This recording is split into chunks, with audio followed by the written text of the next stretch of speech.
Hello, friends, and welcome to another episode of Caught on the Mic. I am Michael Clark. My next guest requires very little to no introduction. You have seen her on multiple seasons of the U.S. version of Dancing with the Stars, including being the winner of season 27, or maybe you have seen her as the judge on the Australian version of the same show. She has just recently finished shooting her first starring role in a movie, a horror movie at that. That's pretty exciting. We do talk about that. She's also one of 3 hosts of a podcast I talk a lot about on this show, Oldish, alongside my friends Randy Spelling and Brian Austin Green. Sharna Burgess joins me on Caught on the Mic today. As always, listener and viewer discretion is advised.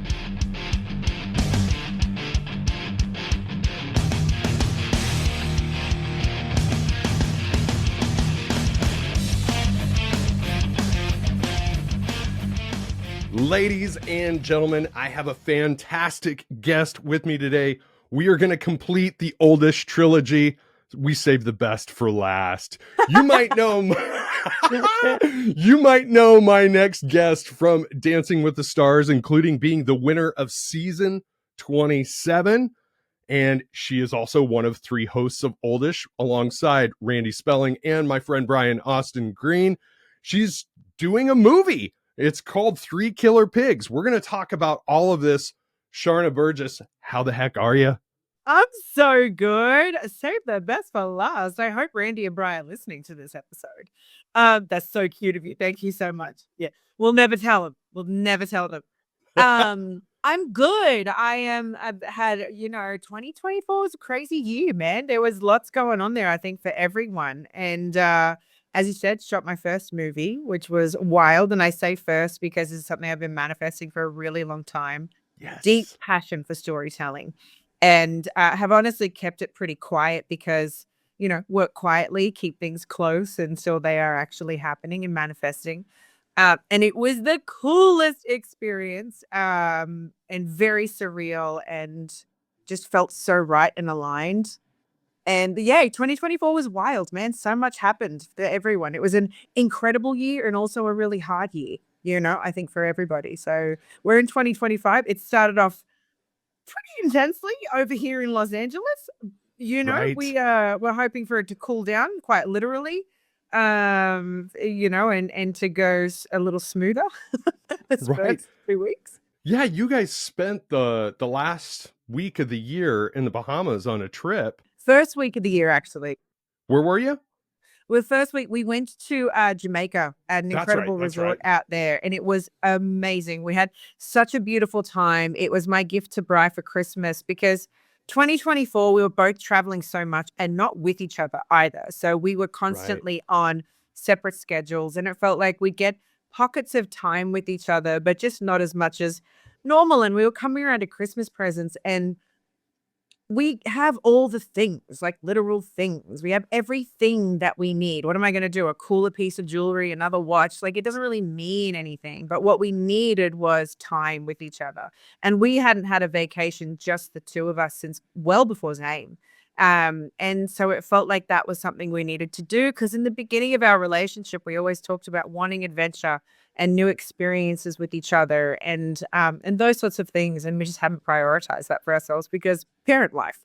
So it felt like the right time. Right. Thank God we did, by the way, because after that week, we came back to literal Armageddon in Los Angeles. We were flying into it. Right. It was the just at the end of the first day of the fires, I believe. We were glued to the news whilst in Jamaica, of course, worried about our own home, our kids, our family, all of our friends in the Palisades. Is it going to get to us?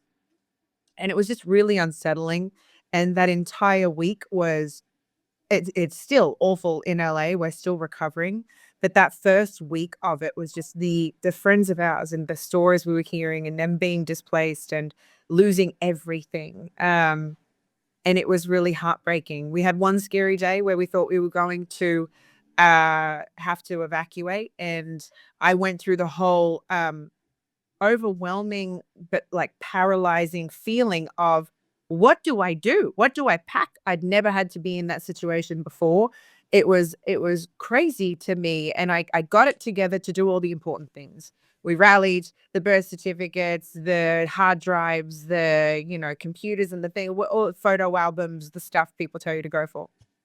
And then I went to pack a bag for myself just for clothing, and I could not figure out what underwear I wanted to put in there. It was just so crazy for me to try and figure out what I wanted for myself because it was like decision fatigue. So we had one scary day of needing to evacuate. Not mandatory, but the fire was getting closer and closer to us, and we were like, okay, it's time to pack a bag just in case. And it was really overwhelming. I found it very paralyzing. I've never had to prepare for an evacuation before, never been a part of something like that. And I was like stuck in place of all the things that I thought I needed to do and trying to figure out all the things I needed to take. And so get it together, rally, all right, make smart decisions, photo albums, hard drives, birth certificates, the usual. And then it came down to me having to pack a bag for myself. And it's like I couldn't figure out what pair of underwear to put in my bag. Like decision fatigue kicked in and I was done. It was like I could not figure out what sweatpants I wanted to take. It didn't matter that like I was just overwhelmed with it. But we're so lucky because by the end of that afternoon, our evacuation order got lifted. We were in our home. We still have power because our power lines are in the ground. And we were eating pizza that evening. And I'm sitting there eating pizza with mad guilt because so many friends have lost everything, still being evacuated, pets abandoned because they couldn't find them, get to them in time. Like the flames were at their front door. Heartbreaking stuff, man. And here I am eating pizza in my home. And it felt really yucky, to be honest. I get that. Like I'm here in the Midwest, and I even made a little one of my mini TikTok videos about it where I was just like, I will pitch podcast episodes to people 2 or 3 times a day, but that whole day from the Midwest watching it all unfold, I was just like, this feels gross. I'm like, Yeah. I know I can pull guests from anywhere in the United States, but just emailing anybody to talk about podcast appearances just absolutely feels disgusting right now. Yeah. So I was just like, I'm like, oh, maybe I'll just take the week off. And that's exactly what I did. And I'm sure there's a lot of people that have that reset going on themselves. So I do branding deals on social media, and I had so many lined up for the start of the year, and I was like, no to any of them. And even the brands were like completely insensitive, not the right. right time. We're not doing this. Let's keep a temperature check here and there and see when it feels right to get back into it, especially being so close to it. It was Right. like this, we're not doing any of that. We had to do a post for the resort that we were at in Jamaica, and even they're a bit more removed, right, in Jamaica, and they kept checking in when we could do it. And I was like, not now. I'm not going to post my fucking vacation in Jamaica Right. with what's happening right here. That's crazy to me. But everyone was pretty understanding. I think collectively, not just Los Angeles, but America felt that because the images, as chilling as they were they weren't filtered. You know what I mean? That was there was nothing to make it more dramatic. They were that bad. The Yeah. flames were that big. It was spreading that quickly. People were that distraught. It looked like Armageddon. And now you see the mess of it with just cars completely melted and done along streets, along homes, and everything it looks like third world country. It looks like a war zone. Yeah. And it's hard to fathom that. I mean, the closest thing, and it's not even a natural disaster, but the closest thing that I could associate it with was those beginning weeks of the pandemic in Totally. 2020. Like, and I think even you and I kind of had an exchange last week where we talked about how days felt like months or years in a very Yes. similar accord in Yes. that sense. But trying to look through windshields versus rear view mirrors, it's like being optimistic and thinking that everything's going to rebuild and the good faith of the world is going to hopefully save the day. Right. Absolutely. Yeah, we have to. There is no other choice but to look at it that way. Absolutely. I want to hit back on something you briefly mentioned about your trip to Jamaica because it warmed my heart to hear it, because my wife and I have this similar arrangement where we've decided on our anniversaries, we no longer do gifts. It's all about experiences. Like we'll figure out what the theme of that anniversary year is, and we'll try and tie some sort of experience with that. How did you guys land on something along those lines, or how did you land on that with this vacation? It was in the very beginning of our dating life with each other where it was always wanting to keep adventure in our lives. And I Right. think it's really a conversation because both Brian and I can very easily be homebodies. We can very easily get comfortable in our space. I could hermit crab it like nobody else. Like just be with my people in my home and that's it. Like that's Yeah, me. same. But then I do pop out of my shell every now and then. I'm like, oh, what am I missing? Oh, I haven't done other things. And it's like suddenly I want these experiences that I haven't stretched myself to do. And so it was really more of not just like we desire it so much, we're hungry for it, let's go, but a almost a promise of like we need to keep these things in our life too, because there's such enriching experiences as couples. And there was a Jay Shetty podcast, and now I'm gonna forget the four things that he said. But to keep a relationship, a marriage, a lifelong partnership moving forward, people forget to have one of them was new experiences with each other. Yes. And that I found to be really incredible because it's like, yeah, you get in life and it can be the day to day, it can be a little groundhog and you can love your life. It can be spectacular. But if you don't have new experiences and suddenly you're the couple at the dinner table that have just talking about the kids or the mundane stuff and not Right. the exciting things that bond you.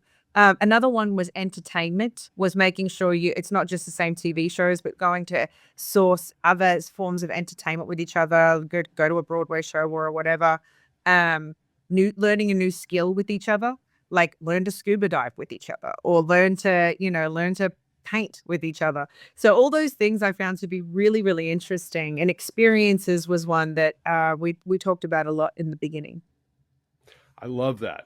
I absolutely love that because it can really be easy to get kind of lost in the minutia of dealing with kids every day as So easy. parents and step parents, because that's something else we have in common is that, we're a blended family in my Yep. household. So we both have been married before. We have kids from prior marriages.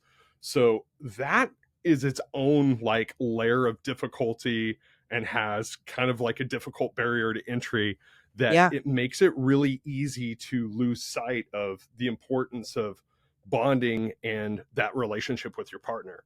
So I love hearing things like this. I think you make such a good point too. Like step parent life and blended families, it takes work.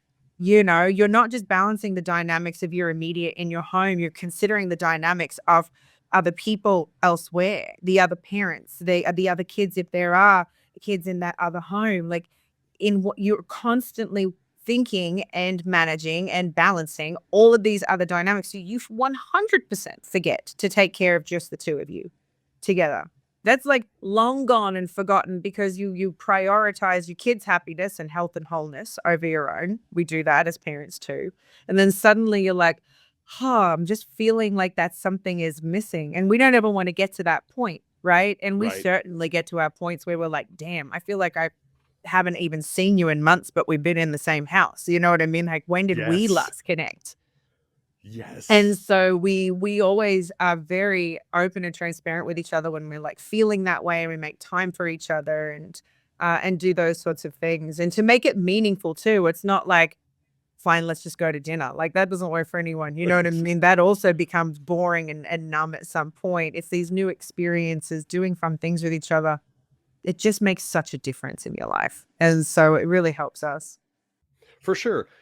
Kind of taking all of this into consideration and some of the topics that you guys cover in Oldish, is blended families something that a topic you guys have attacked yet or considered attacking? We talked on our very, very first episode of Oldish, we talked about co-parenting. And it got a little explosive and headlines everywhere and all the things because, things can be taken in Right. certain ways. We've learned in our podcasting journey in how to better approach subjects and not make them so personal. It felt like at the time we were talking about just our own situation, which didn't ever really feel good for us in the world of podcasting. We don't want to just be here to broadcast our life, but we'll totally share experiences if it's helpful for one another.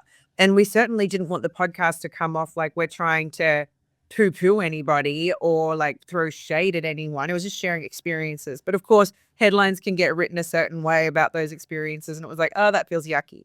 So I don't know if we've even done a full blended family episode, but we've absolutely talked when it's come to, we've had doctors, parents, doctors or nutritionists or whatever. We talk about the balances of having a blended family, whether it's different nutritional boundaries from different homes, all these different things in the way that you approach them. But I think it'd be really interesting to do a blended family episode. I have people ask me all the time, and I'm sure you do too, how did you do it? How did you step into being a step parent? You seem to have made it work so well. It looks so easy. What did you do? And it's like, God, I don't even know how to answer those questions yet, but I think at some point I want to figure out how to answer them. The truth is day to day, day by day, I'm still figuring it out, still balancing it. As these kids grow and age up and their hormones change and we're in different places and dynamics change in the homes because they always do, everything ebbs and flows. I'm still figuring it out day by day. And it's a lot. Again, dynamics to balance and things to think about. It's a lot. Well, yeah, and that's exactly what I was going to say, because it's something a topic I've considered approaching on my own show, but it's such a tightrope walk because you do want to be respectful to the other household. But yes, like, if there's any tinge of conflict that people can suck away from that, they're going to exploit that. And yes, even if you're trying to be helpful, and it's the absolute hardest thing to talk about. And I think that's why there's not more content about blended families out there, because it's something that catches my eye anytime I'm scrolling social media is when I'm talking or hearing a mental health expert talk about that scenario, because it is something I think challenging for more people than, the commoner will realize. It's we also have to consider for us when these things get exploited that our kids, while they don't have access to the internet today, will have access to the internet. And these headlines are going to come up and they're going to read them and they won't understand in the moment that they're an edited transcript or a piece of something without context or, the nature of it. At the time, they're just going to read these things. And I don't ever want that, because is there conflict? Sure, because we're human beings. There's stuff to work out. It doesn't mean anyone hates each other or even deeply loves each other. We work together to make it work. And sometimes there's friction and sometimes there isn't. But that is just a natural part of parenting, even within your own home. Do you know what I mean? It doesn't have to be a blended family. When you are raising human beings, there is always going to be differing opinions and things, and it takes a village, and you have to have communication and put the kids first. And at all times, it is about creating the environment that is best suited to help raise good humans. So you guys have such a wide range of kids at different ages in the household. Yeah. So is there a certain age group that you're finding is easier to navigate or harder to navigate than another? The newborn stage, when they're squished and they don't move and all they do is sleep and eat. Take me back to the squish stage. I'm telling you. No, I don't think there is. I'm dreading teenage years. Yes. I'm getting glimpses of it with preteens at the moment. And I'm like, oh, well, that's a little bit triggering. Your friend Mike is here to tell you to dread it. So we've got 4. Okay. Yeah. So my stepdaughters are twin girls. They're seniors in high school. My biological daughter is also a senior in high school. So we've got 3 girls that are all the same age. And then a 15-year-old son. I will tell you, the hardest of the 4 of them is the 15-year-old son. Is it really? God help me. God help me. Like, what have you done? I'm like, I don't know what to do with that information. I was thinking girls would be the hardest because, well, let me tell you, I was a horrendous teenager. See, I didn't grow up with sisters. So I never had sisters. I only had brothers. So like, I thought it would be harder for me. And it was actually a lot easier. That's amazing. Oh my God, the testosterone levels in this home is just through the roof. So I'm very outnumbered here, Mike. Like I'm saying to Bri, like I need a girl. We need to plan in a girl at some point. I need some estrogen up in this house. But yeah, like something I'm adjusting to because I'm an only child and, grew up only girl, only child. I'm adjusting to the way that boys roughhouse and play. And I also am reading that it's necessary for them to experience that, right? And for me, I'm Yes. like, it gets very physical sometimes. I'm not saying they go to punches and blows with each other, but like boys play rough. First of all, boys just have a death wish. Even Zane at 2.5 years old just thinks he can fly off the damn couch, and I'm having a heart attack every time I look at him. And he, of course, he's got older brothers, so he's learning all the things and he's watching all the things. And I constant heart attacks every day. The quiet is what scares me the most. Like if it's all quiet, Hmm. I'm panicking, running through trying to find everyone. That I don't know what the hardest age would be because I find that as they grow, new things come up, and as they grow and they're what I find so interesting is their personalities are developing. So they're developing all of these traits, but in these little tiny bodies that they are, that's just so much and it's so big and they don't know how to regulate them or manage them. I have one kid that loves rules and structure and process and fairness.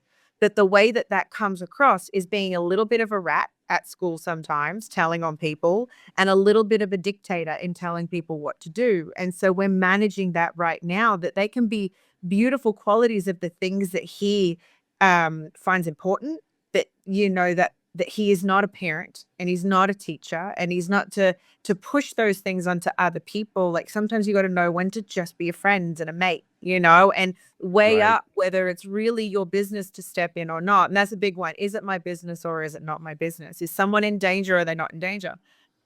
So managing those things, it's like I'm on the Nurse Becky like app doing her. I don't know if you know Nurse Becky, but the parenting courses she's got, like looking up different ones every month, I feel like, for different qualities that are or things that I'm trying to figure out how to parent better. And it's so interesting. But I am terrified of the teenage years because emotions and things are big now. I can't imagine how that goes when you have, I think it was 3 teenagers in a house at one time. Like you have that right now. That's so big. I feel like we're gonna need a bigger house. We have a big house, but I'm like, how they're gonna get bigger. That's what we did. We moved into a much bigger house like 2 years ago just because of that reason. But the weird thing about that is they've all got to this age where they're too cool to hang out at home and Oh, too cool to hang out with mom and dad. So that's almost more heartbreaking than them misbehaving. Like there are yeah. days where I'm like, I would rather have a house full of kids misbehaving Yeah. than all the kids gone going, oh, I don't want to do dinner with you. I don't want to watch a movie with you. It's like, See, ugh. this is what I remind myself because Instagram, TikTok, those videos that people create with audios, right? Yes. That like break your heart and rip it out of your chest and stomp on it. And you're like, you've had a day where you've lost your patience and you're like, well, you just want peace and quiet. And then you hear some audio on TikTok, like it's where you have 14 summers with your kid and 14 Christmases with your kid and 14 or 15 this with your kid until they don't want anything to do with you on those days. They want to be off doing it with their friends or they're this or they're that. And you're like, well, when you put it like that, and I only get that many with my kids, I like that puts it into perspective, because it's Yes. gonna be like you're saying one day, I'm gonna wish for the chaos. And there was another audio that was on Instagram. I think I even made a video to it years ago. One day, 20 years from now, I will give anything to go back to even the most chaotic day with my kids. Yes. Even the most painful, like, "Oh my god, rip my hair out" day, frustrating day, sad day. I will give anything to go back to one of those moments with my kids. And so to find beauty in even the hard times is like the challenge, right? And also the lesson. To find beauty in the being able to parent them and to raise good humans, even though it's really hard. You're parenting yourself at the same time, right? I'm fine. Like I joke about, oh, that's triggering. I'm parenting myself at the same time. And I'm like, oh, okay, that was triggering for me. Where is that coming from? Why? It's not their fault. They don't understand what that is. I got to like manage my stuff so I can then go be a parent for their stuff. It's big, dude. It's exhausting. It's insane. You make a really good point there, because it's insane the moment your focus changes when you become a parent.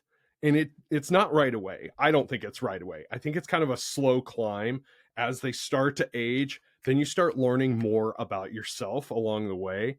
And then you Totally. kind of start thinking about your past, and you start going, man, maybe that was a shit decision like not too long ago. Maybe I should have thought this through more and thought that through more. But it's so fulfilling because of the lessons you learn as a result of it all. Totally. Yeah. I mean, your kids can be mirrors for you, you know? Yes. Oftentimes when you're looking at them, you're like, oh, oh, I could just go to your room. And you're like, that's literally me speaking to me right now.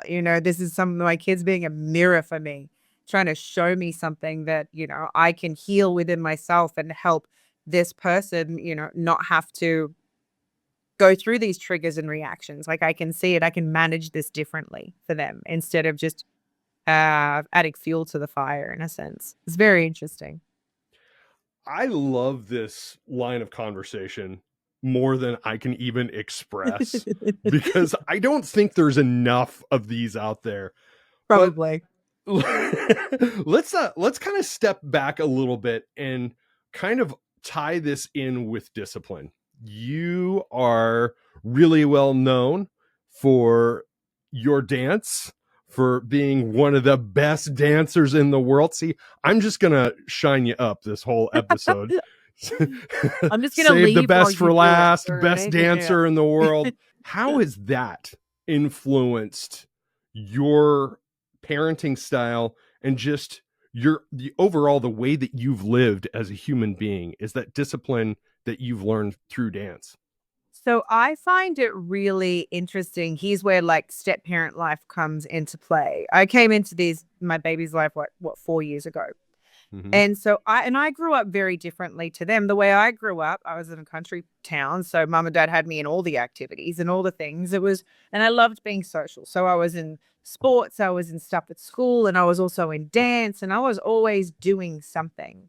Mm-hmm. And these kids, and it's also their generations too, because of COVID, they missed a lot of that stuff. Yes. So there's not really sports teams and these sorts of things that they're on and doing. And for me, it was like, no, you need that. It's skill building. No one's saying you got to be, the next superstar football player, but like this teamwork skills that you learn in doing a team sport or a solo sport or an instrument or whatever. There is a discipline, there is something that you show up to. So for me, that is a fundamental part of parenting. And Zane will 100% have those things. I've already tried him out with baby soccer, because I Mm-hmm. want him to have, it's not that I want him to be a soccer player. I just want him to have these skills of socialization and listening and learning and whatever. And so that's something that I got to figure out with my bonus babies. We talk constantly about things they want to do or things that interest them and trying to find it. But I did read somewhere that you have the first 8 years of a kid's life to really build their rhythm, their beat, the way they like to move, what they like to do. Like, do they like disciplined things? Are they a couch potato? Like all these things you have the first 8 years to really build nutrition, activity, all that stuff. And then they've got their idea of what they like to do and what they want to do. I hope that made sense. It was a little bit of word No, salad. it totally does. So it's harder for me with these kids. They're active kids. They love to play. They'll go out in the play in our backyard. It's like a kid's wonderland. We have all the things they can play on. But getting them to want to be in a team sport and to do these other things or to commit to, I have one kid, so freaking talented, learned Beethoven's Fifth off of YouTube, like all sorts of things. So naturally gifted at every creative medium you could imagine, can sing, can paint, can play piano, can, but will not commit to it. The minute that they have to learn technique and it has to be sitting in discipline and learning, peace out. Peace out. Don't want to do it. I'm bored. Don't like it. And I actually find that really hard because it's like, as a parent, oh my God, you have a skill. You actually have like 10 skills. Let's pick one and do something. But then I also remember that as a kid, I was put into dance. I was put into everything. I stuck with dance because I was so very good at it. We moved to Sydney. I had to pick one form of it. Short story is, right?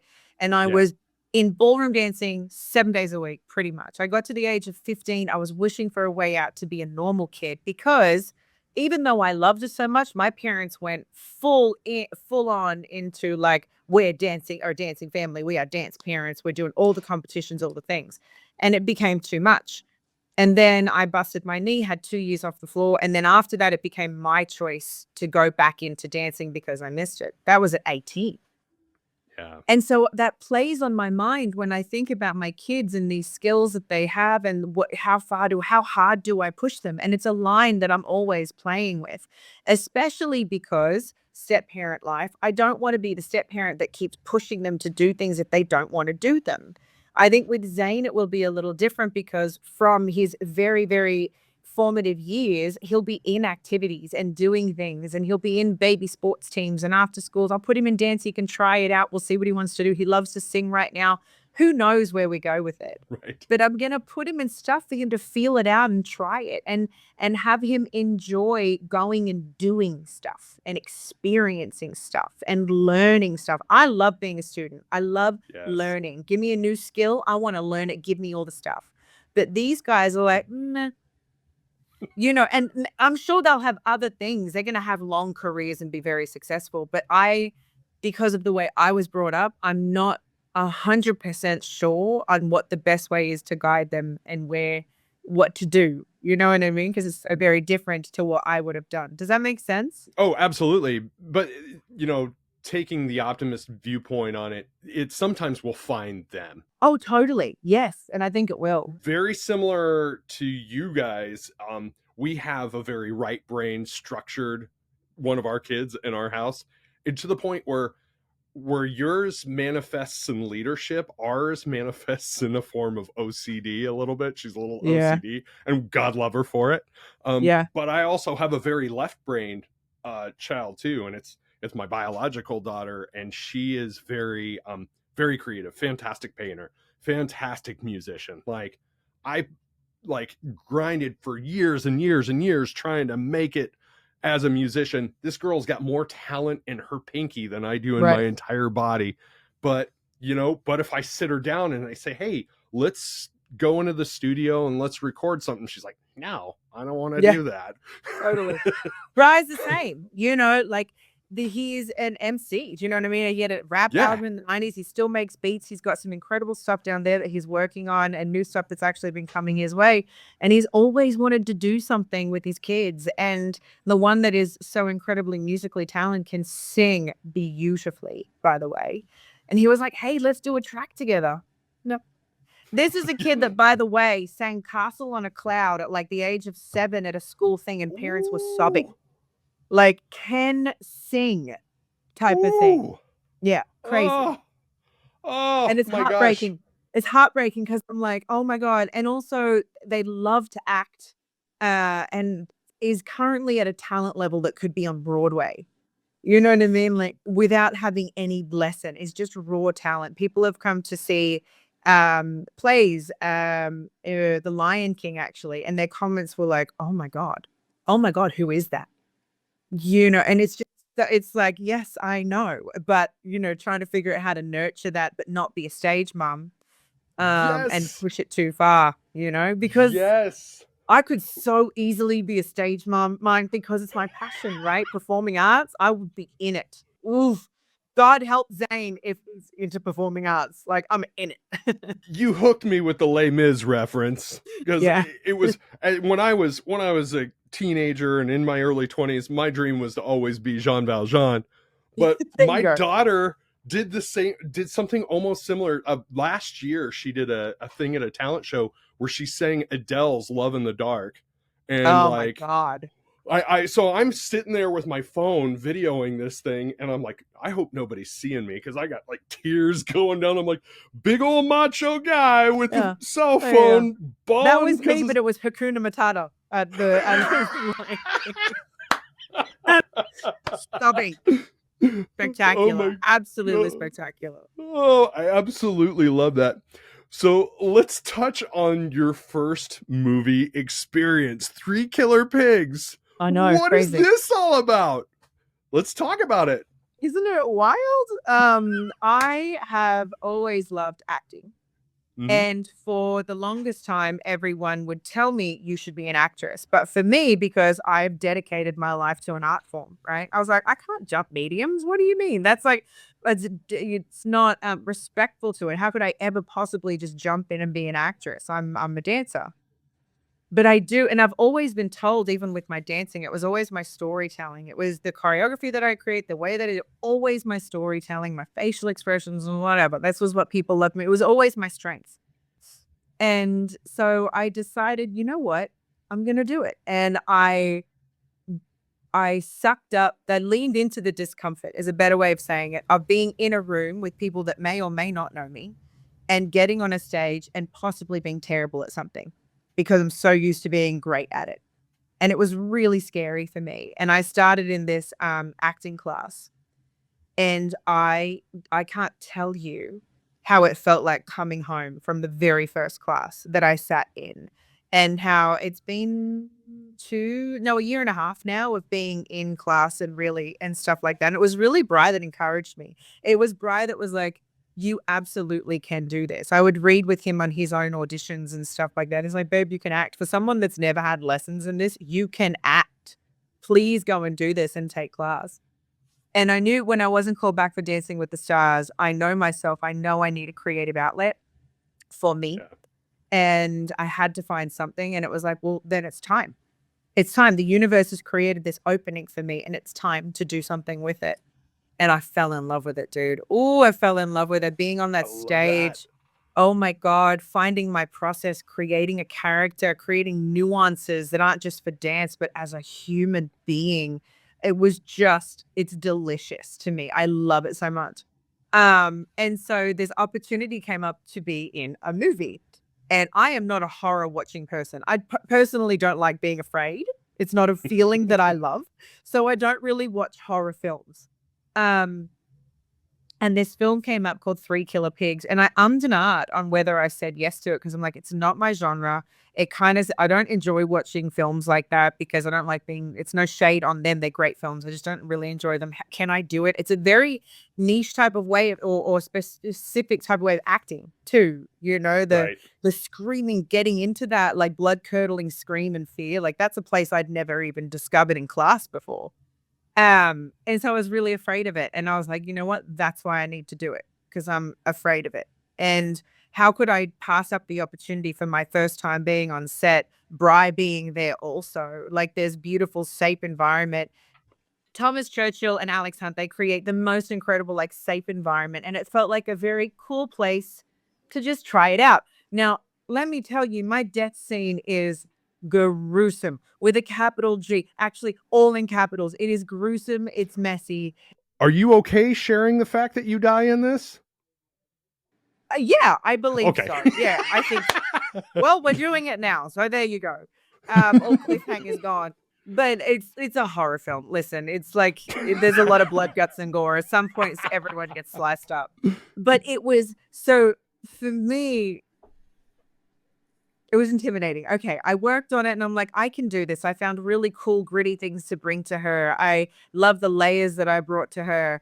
And then my first scene on set, it was so surreal, dude. I was nervous. I couldn't feel my legs. Like I was like, oh my God. And it was like one of my easiest scenes of the whole situation. Right. And I'm standing there and I have the conversation. We do it. And I sort of look over at Brian. I'm like, was it good? You know, like I had no idea what even happened. It's like if you've ever seen Old School and Will Ferrell is on the debating team and he Yes. just sort of like goes, oh, I blacked out. What happened? Like that was me. You know, I was like, I did not know what happened. I was like, was it okay? And everyone's like, oh my God, you've never acted before? And so from there, I just got more and more comfortable and more discoveries about me on a set and what I need. Is it like the most incredible performance ever? Heck no, it's my first time ever on a set, but it's stuff that I'm really proud of. And there are some scenes that were really incredible. I had people crying in one of the scenes because of what it entailed and what it was. I discovered my process of how to call on emotion. That was something that was really hard for me. Which is wild, by the way, because I'm a really emotional person. If a Toyota commercial is right and the song is just right, I will cry. Like, since having a child, I will cry at anything. It's, a kid runs up to hug their dad, old people kissing and holding hands, like stuff just makes me emotional. So for some reason, I couldn't get access to my emotions when doing scenes to like truly call on tears, because I would overthink it, right? Right. And I found my process of what I needed all at the 11th hour in the time that I was meant to for this scene. And it came to me in the right way. And it was just, oh, so perfect and made so much sense. And I know that I can call on that now whenever I want that. I know that process. But it was really freaking cool. And I ran the gambit of all emotions on this. It's, and I love the grittiness of the character that I got to play. And sharing that with Bry and him being there on set made me so. We don't have any scenes with each other. He just came for my first day because I wanted him to. And he, of Right. course, offered, he's like, I don't have to be there. It's whatever you want that makes you feel comfortable. At any point you want me to leave, tell me to leave. And I loved having him there because I felt so safe. And then when he had to leave because he had to go pick up the kids, I felt that like panic of like, oh my God, no, don't go, don't go.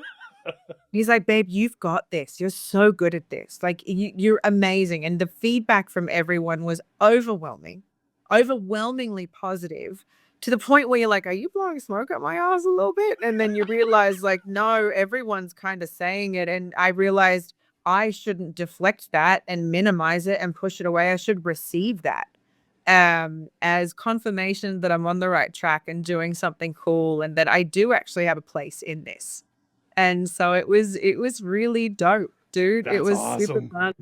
Oh, I'm pumped to see it. So has the bug fully sunk its teeth into you, or are Oh yeah. you Yeah, yeah, looking yeah. for more roles now?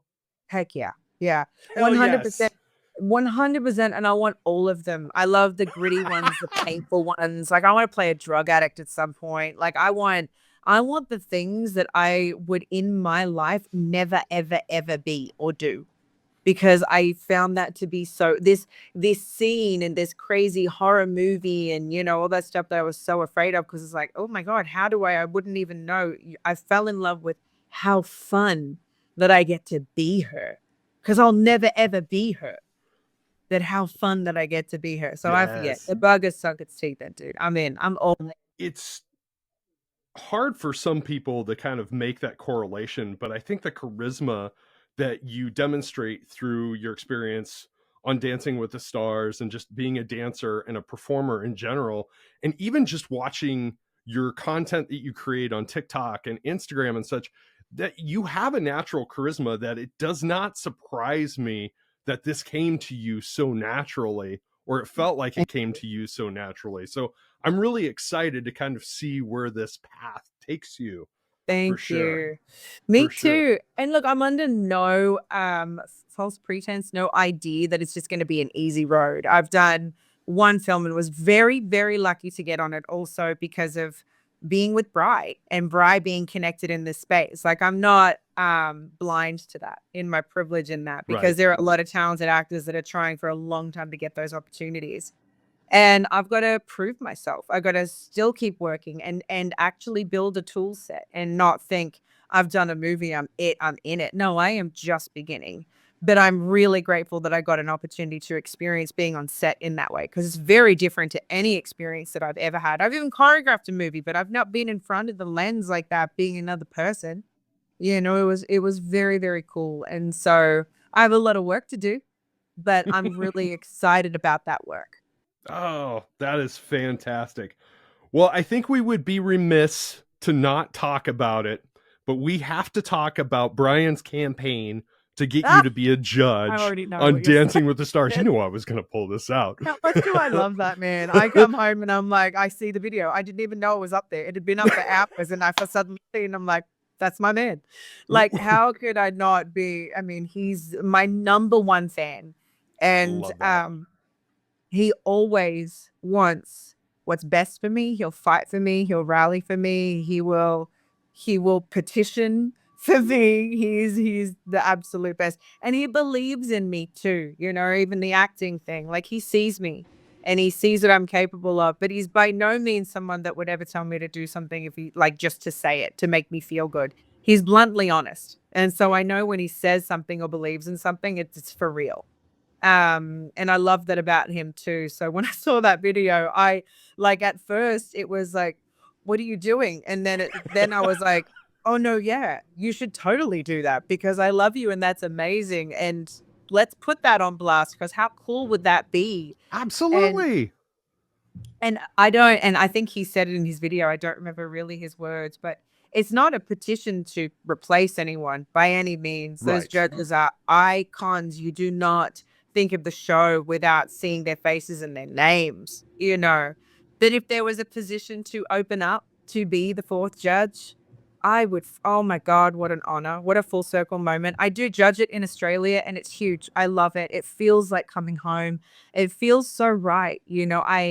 14 years I've been on that show, 14 years of knowledge and experience of how to teach people that don't dance, to how to teach people that think they can't dance, how to create a story, how to create a journey, how to connect choreography and make it entertaining, but also technical. Like there are so many things. Can you hear that noise in the background or No, you're you're good. okay? You're good. Okay. There is so many things that I've learned that I love sharing with the pros and when I'm over there in Australia. And it just feels great. It's funny. I was from the first episode that I sat as a judge on that table, I was never nervous. Never freaked out about what I'd say, never whether could I do it. It honestly just felt aligned and right. And I love it. It's very special. I get to do it in Australia too. My family gets to see me on Yeah. telly, as we say out there, and it's very, very cool. But to be able to do it here, wow, what a gift, what an honor. It's a very prestigious panel, just as it is in Australia and everywhere else. But I sort of grew up on that show with those people, much like Derek did, with those people Right. judging me. And I learned so much because of what they said to me and the critique that they gave and the way that they guided me throughout each season. And to be able to sit and share that space with them and give that back to these younger kids that are coming through on the show. I mean, wow, it would be a dream. Yes.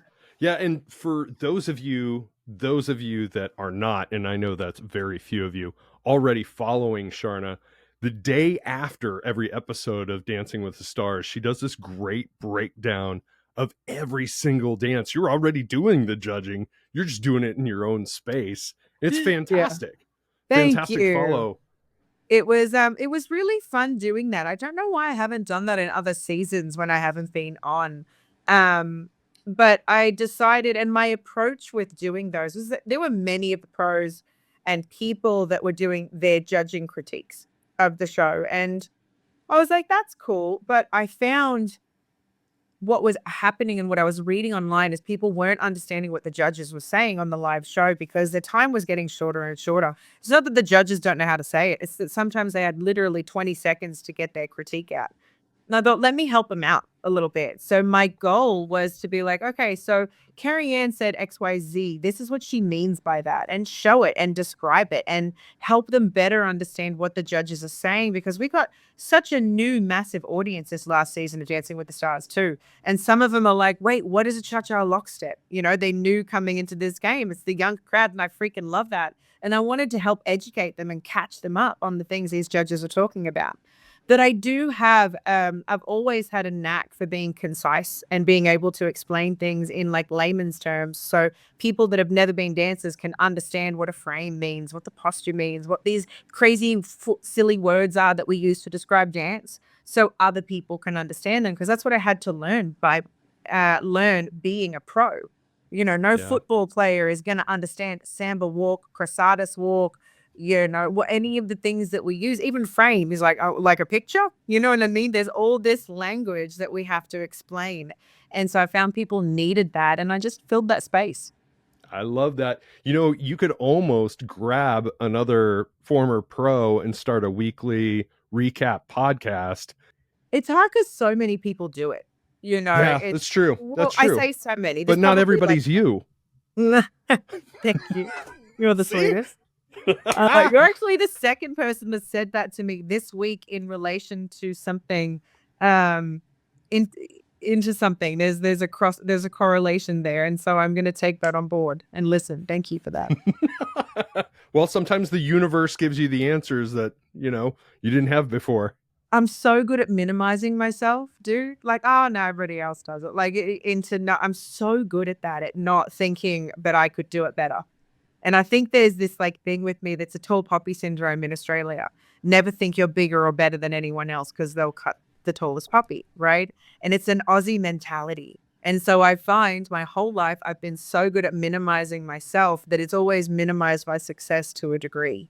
And so thank you for the reminder, because I have to be better at that. No, that's another good point, because there's a creator online. His name is Thomas Crown, and all of his videos are like financial videos, but they're kind of parody. And he talks about how rich people versus real rich people act. And real rich people are nice and humble, and rich people are like braggadocious and carry about 100%. Themselves a certain way. Same with celebrities, dude. Same with celebrities. Exactly. And I think that sense of humility lends to an extra layer of success, because you have that humility. You don't let your work ethic drop by the wayside, because you're always trying to outdo your last effort. And just, I mean, that you're around enough successful people where, when people are being legit, when they're not.